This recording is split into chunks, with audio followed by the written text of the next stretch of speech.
WHO memberikan indikasi kalau COVID selesai di dunia ini baru tercapai di tahun 2025. Walah, sebuah perjalanan yang panjang sekali ke depannya. Masih 4 tahun lagi. Masih lama ya. Sama lamanya dengan menunggu Newman giliran pegang kendali bernegara. Baik, kita bahas lebih dalam tentang pandemi ini. Dalam kacamata perang, sesungguhnya saat ini adalah masuk kategori perang dunia ketiga. Perang dunia secara harafiah, ya artinya ada musuh bersama. Musuh bersama saat ini adalah makhluk tak terlihat, makhluk kasat mata. Karena masuk kategori perang, maka pasti ada tumpah darah, ada casualties. Yang ujungnya ada yang menang, ada yang kalah. Karena masuk kategori perang, maka sesungguhnya strategi bernegara harus pakai war mode, strategi perang. Dalam strategi perang, jurusnya cuma satu, survival, harus hidup. Terlepas nanti perangnya kalah atau menang. Untuk hidup, kita lakukan apapun sekali lagi untuk tetap hidup. Apalagi sebuah bangsa yang harus tetap hidup. Apalagi sebuah negara yang harus tetap hidup. Dan dalam mempertahankan kehidupan bangsa dan bernegara, yang unggul bukan hanya hidup, tetapi juga memenangkan peperangan.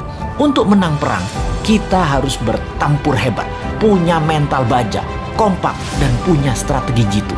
Menurut pakarnya, siapa lagi yang saya ambil referensinya kalau bukan Ibu Siti Fadilah yang saya kenal baik. Beliau banyak menginformasikan melalui YouTube channelnya juga. Kita sarikan bahwa virus punya sifat alami untuk survival, untuk tetap hidup. Biasanya punya 3 periode mutasi. Mencontoh Spanish flu di awal abad 20-an. Gelombang pertama, gelombang kedua, gelombang ketiga, virus bermutasi. Seperti bola dilepas dari tangan. Pantulan pertama lebih tinggi, pantulan kedua lebih rendah, dan pantulan ketiga terendah. Virus pertama kekuatannya terlemah, gelombang kedua mulai menguat, dan ketiga terkuat. Itu adalah hukum alam, dilihat dengan kacamata, disederhanakan. Lalu kita lihat strategi bernegara. Ada yang pakai vaksin solusinya, ada yang pakai imunitas, ada yang keduanya dikombinasi. Amerika di zaman Trump pakai cara yang terlihat kasar, yaitu membiarkan rakyatnya terpapar dengan cepat dengan niat agar herd immunity tercapai alami, juga dengan cepat karena yakin imunitas rakyat Amerika baik dan sistem kesehatan Amerika terbaik di dunia. Casualties atau korban perang di bawah 1,5% ternyata.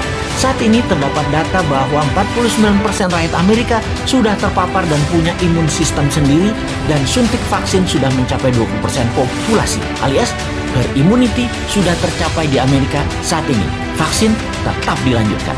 Prinsip kebijakan Gedung Putih ala Trump melawan Fauci dan WHO, namun membuahkan hasil positif sekarang. Penasehat Biological Warfare Gedung Putih menyarankan Trump waktu itu, strain gelombang pertama itu terlemah. Secepatnya saja disebar dan paparkan dengan tanpa mengikuti protokol WHO dan Fauci yang sepertinya mau menghambat agar Amerika rakyatnya maskeran, dan strain gelombang pertama kenanya sedikit sehingga vaksin laku terjual setelahnya. Bahaya kalau gelombang pertama dibatasi atau ditahan. Keserang gelombang kedua, pertahanan imunitas masyarakatnya kurang. Jadi gelombang pertama lepas saja. Toh sarana kesehatan bagus. Itulah analisa dan strategi Gedung Putih di masa Trump yang terbukti tidak ada gelombang kedua di Amerika yang telak. Pada saat ini karena herd immunity tercapai, Amerika menang perang melawan COVID. Tiongkok pakai cara kedua, terbanyak pakai vaksin lokal produk mereka sendiri, di mana herd imunitas alami tercapai 20%, yang saat ini 40%-nya ini pakai vaksin, di mana 3 bulan lagi herd immunity di Tiongkok tercapai dengan vaksin lebih dari 60% populasi dan 20% natural imunitas. Tiongkok menang juga perang melawan COVID. Gelombang kedua ketika terlambat vaksin dipakai, maka akan berat karena mutasi virus sudah lebih kuat. Dan yang tanpa vaksin terpapar gelombang kedua menjadi berat lagi pengaruhnya atas kesehatan adalah benar. Strategi yang harus cepat-cepat dilakukan adalah vaksin disuntikan ke masyarakat. Di Indonesia, ketika gelombang pertama ternyata hanya memapar 10%-an populasi, dan vaksin saat ini baru mencapai 20%-an populasi. Saat ini gelombang kedua terjadi di Indonesia. Sementara yang berimbas atau vaksin atau yang punya herd imunitas baru mencapai 30%-an populasi. Dan hanya mereka inilah yang mungkin kuat terhadap virus gelombang kedua saat ini. Dan mudah-mudahan sekali lagi tidak ada gelombang ketiga mutasi COVID, yaitu COVID yang terakhir mutasinya yang terkuat. Kita harus segera mencapai herd imunitas saat ini, segera. Inilah hal yang kasihan pada pemerintah saat ini. Kita tidak menyalahkan hal ini sudah terjadi, tetapi kita harus melihat ke depan. Sistem kesehatan kita belum sebaik negara maju. Imunitas vitamin, makanan masyarakat juga belum sebaik negara maju. Maka yang terbaik kita bantu pemerintah saat ini dengan PPKM-nya Jawa Bali, kita taat 100%. Diam di rumah selama 3 minggu, gunakan minimum movement selama 3 minggu, makan sehat, hidup sehat, baca buku, dan olahraga. Ini semua karena sudah kadung, dan kadung juga pemerintah beli vaksin banyak banget, sampai 400 juta katanya, untuk memvaksin seluruh rakyat Indonesia. Vaksin ini ada batas waktu, ada expiration date, jadi harus cepat-cepat.